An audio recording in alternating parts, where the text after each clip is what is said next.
This is LBC News. Now, leaseholders have told LBC News they are being bullied into paying unfairly high costs by building owners. Ministers are being urged to reform the present system, and we're going to hear from freeholders, or in some cases appointing their own businesses to try and maintain blocks. Fraser Knight has been digging into this story for us. He's with me in the studio. Fraser. Martin, this has led to renewed calls really for root and branch reform of the current leasehold system. Now, if you own a flat, then you're paying in England in many cases for the space inside it. But actually the walls and the ground around you are owned by someone else. That's the freeholder.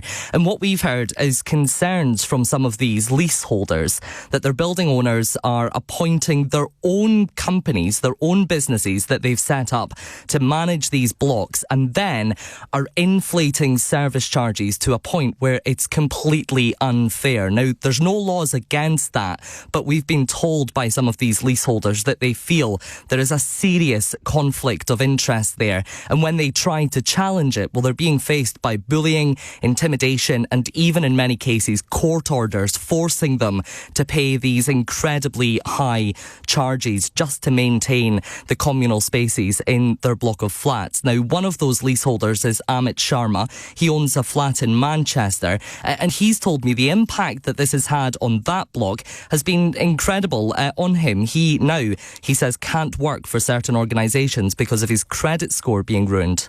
This is really ridiculous, and which has landed me into really, they've spoiled my credit file. It's a lot. I can't work in certain organizations. You can't get credit from anywhere. Suppose if I wanted to settle some matter or something, it has ruined my any financial or any further investment. Now, Amit tells me that he believes he and the other leaseholders in his block, many of those we've also spoken to, they've been charged an extra £6,000 over the past few years compared to what it could be if there was proper accountability in place for freeholders. Now, the government has said to us in the past that it hopes at some point, or certainly Michael Gove says he hopes at some point, to be able to abolish the leasehold system altogether. But right now, there are some routes in place for flat owners to challenge these high costs if they think they're unfair. But we've been told that it's simply inaccessible. It's far too expensive.